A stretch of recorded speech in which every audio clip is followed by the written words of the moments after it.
Buddy, so good to be here with you. I am so excited to talk to you today. Oh, there's somebody here beside me doing a puzzle about, hang on, sorry, somebody's knocking over my camera. Small family envy. How big family moms like myself, who have almost 11 children, but I started out with, one, and then we had 3 kids under 2, on and on and on until today. Sometimes we can struggle with envy when we look at the perks and conveniences and just lifestyle that many of our smaller family neighbors and friends seem to have or may actually have. So you can do your puzzle? Mm-hmm. Okay, thanks. So that's what I'm going to talk about today. If we haven't met before, hello, my name is Tara. I'm a Christian wife, homeschool, big family mom of almost 11 children. And I have a heart to help other big family moms who are dealing with very common struggles for 3+ children type family models and overcome them by God's grace. So I have definitely walked through the fire because I didn't have a big family mom mentor at all. The internet had really just started to pick up when I was in the thick of it as a younger mom. So I was really very isolated in many ways, like many young moms are, just by virtue of being a stay-at-home mom. And there were a lot of struggles. So I've overcome them. I mean, primarily I'm going to give the credit where the credit's due, to the glory of God. But also at the same time, just, taking practical steps and learning the hard way. So it's been a journey. It's still a journey. I still have, my kids range from almost 2 years old to 16 years old, and I'm still growing in God's grace. And I'm happy to help other moms in a way I wish I'd had that help in the early years when I was really in the thick of it. So, and in the middle years and now in these years, true, because it's like a whole timeline, right? So before I get into it, I'd like to remind you that this week I'm running a special giveaway to anyone who shares the upcoming Declutter for Christmas challenge. I've pinned an announcement to the very top of the Big Family Moms group, which is linked in today's description. So if you share that challenge on your personal profile and just comment back in the group that you did it, then you're entered into the giveaway for this week, which will close Friday at midnight, and you could win my Big Family Home Organization course, which is hot and in demand. Definitely, of all the courses that I'm offering to serve and help big family moms, this one appears to be the big one. A lot of women are like, help me, Tara, get my home in order, because it brings so much peace and joy and tranquility and just makes your life more sane and, quite frankly, more safe, right? Been there, done that, and still learning and growing by God's grace. Here's the other thing. I am super mega pregnant. Like I told you, I'm having baby number 11 in a couple of weeks. So the challenge I'm doing in a couple of weeks is going to be epic because my natural God-given organizational skills are already there. And then I'm pregnant. 3rd trimester nesting. So it's this beautiful collision of very almost impulsive need to declutter and nest. So I'm so happy that this is great timing, right? Just in time for Christmas and for my American friends, just in time for Thanksgiving as well, if that's something you choose to do. So here we go. Let's get into it. Big families struggling with small family envy. I still experience this sometimes to this day. To be totally honest, my dear sister, if she happens to catch this, love you. She's got 3 kids. And she's only ever going to have 3 kids. That's just the journey that God's taken her on, because she's actually medically incapable of having any more children. So she's only going to have 3 children. That's God's, choice and plan for her life. So we live in the same town. My mom lives here as well. So when my mom loves to have time with her grandchildren, which is beautiful, not everybody has that opportunity. So we kind of have this arrangement where her kids will go over once, twice a month. Some of my kids will go over once, twice a month. Now there's the word, some. Some of my kids will go over once or twice a month. And realistically, my teens, my young adults, aren't as interested in going to play at grandma's house. Plus, we homeschool, and these are usually midweek visits, like on a Monday or a Thursday.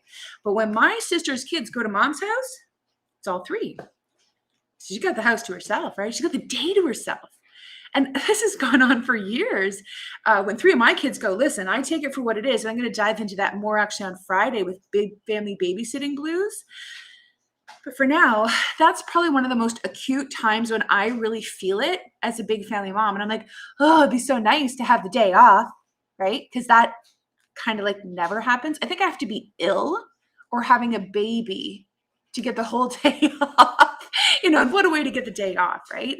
And there's other things where I'll see other small families. I'm talking 1 kid, 2 kid. Almost everyone I know, except for you lovely big family moms, has 1 or 2 kids. It's just the reality of the times that we are living in. Another talk for another day of how do we get here? Because this is not historically normative to have 1 or 2 children, right? And I see the perks, I see the conveniences, I see the small, cool, sexy vehicles. I hear about the annual trip to Disney World or Florida for a week. They talk about their grocery bills, and I'm just like, ha. But there it is, right? And then I can feel this like the green monster coming up inside of me and the envy. And I'm like, oh my goodness. Like as a Christian woman, I sometimes like to think that I'm above such things. But God in his grace shows me that I too still struggle with, my flesh, with my human nature. And this is sometimes seeing other small families and hear them talk about, oh, it's so much trouble with my like 1.2 children. And I'm just like, I'm being compassionate, being gracious, not being a total snob, right? But I feel it. You know what I'm talking about? Sometimes I feel it. I'm just like, seriously, cry me a river. I've got almost 10 children. But what is going on inside of me? I chose this, right? Nobody's forcing me to have all these kids. I truly have had this massive heart change, seeing them as a blessing from God. I mean, again, I'm not some kind of victim of a big family. But when that envy comes up, it can be intense. It could be strong. It could throw me off for the whole day, right? Sometimes even for the week where I'm just kind of grinding this little private acts. I don't tell anybody about it. I'll talk to you about it. I'm going to tell my husband. So how have I come to deal with small family envy? Because it still comes up to this day, right? It hits me kind of like out of nowhere. And I feel it. And I don't like it. And I don't want to stay in it. So here's a couple of tips. Number one is a little grace. Understanding that it is a totally human thing to struggle against sin. Just gonna be real.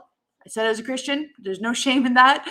So it is a normal thing, not necessarily a good thing, but it is like a very relatable thing. So we don't I'm not saying let's normalize sin. I'm saying it's okay that we can talk about it as Christians rather than pretending I never struggle with envy because I'm just so mature. No, I do struggle with envy. It's what am I going to do when I'm struggling with the envy? And realizing like this is 10 commandment level. I think it's the 9th commandment of coveting, right? My neighbor's donkey. Now, my neighbor doesn't have a donkey, but my neighbor might have like a really cute little car with no car seats in the back. My neighbor might only spend $40 a week on groceries. My neighbor doesn't have to do a balancing act weekly at the grocery store to get all the groceries just to feed the family, right? And little things, some of them are trivial, some of them are maybe more significant. So going from there is step one. I understand, okay, this happens and it happens to everybody. Everybody envies things, envies their neighbor, covets their neighbor. The grass is always greener on the other side.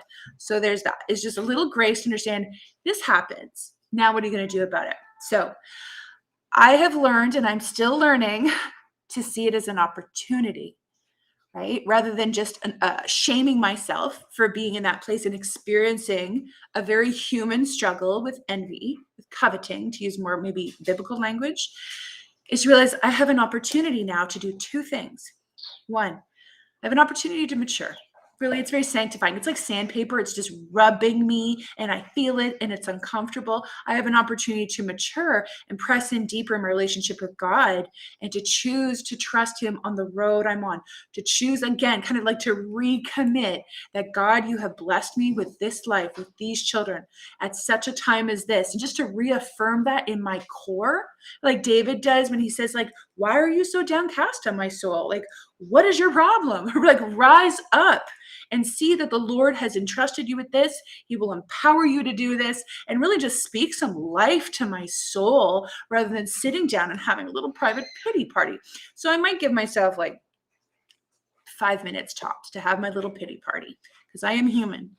And also I am a vessel filled with the glory of God. So I kind of like time to turn the page and say, okay, it's human. I'm struggling. God, help me overcome this struggle by your grace, to choose yet again to trust you in the face of the reality of a big family grocery bill, the reality of a big family level of noise, the reality of a big family, like just figuring out where everyone's going to sleep, the reality of big family Christmas, all of what that means, that my small family, neighbor, and friends, they got their own struggles, right? That are unique to them. And I got mine, and that's okay. So opportunity to mature in Christ. And lastly, it's also an opportunity to change. And the mature in Christ stuff might sound like, oh yeah, that's nice. That's the core. And from there though, when those affirmations, when those choices start to like really dig in deep, right? The roots go deeper when things get real, not when they're easy, when they're hard. And it's hard to sometimes choose to trust God in the face of challenging situations, whether it's financial, emotional, just pure logistics of a big family home, right? I've lived in a 900 square foot home, 3-bedroom townhouse with 7 children. So I didn't always live in this house that I'm in right now. That's a whole other story for another day. I'm looking forward to sharing that with you. This is an opportunity also to choose to change. And most of the things that big families uniquely deal with, struggle with even, let's be real, are things like routines or the flow of the home. Or like I just said, right, just the pure logistics of where you're going to squeeze everybody like at bedtime, or where you're going to fit all the clothes, or how you're going to do laundry without it being like the eternal endless chore. How are you going to, stay on top of the mess, like the declutter before Christmas challenge? Malachi, I'm finding this a little distracting. Would you stop, please? Okay, thanks. And here's the last one, opportunity to change, is most things that we covet, I'm speaking for myself, but I think you can relate, come down to cash resources, like a big family van, right? Like having a small, 2-person, 4-person car, not even realistic for our family, right? We need like 4 of them just to get to church. So we got a 15-passenger van right now.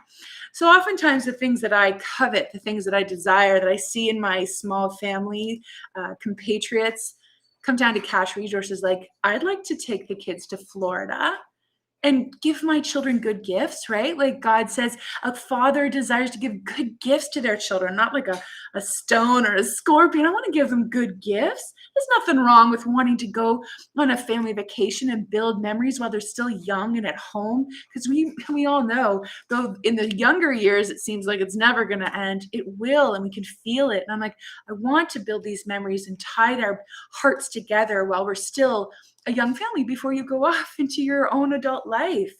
So I have an opportunity to change. And rather than getting bitter about my situation, about what God has entrusted abundantly to me, is to get better and see, well, where do I want to make a change? Do I want more cash resources?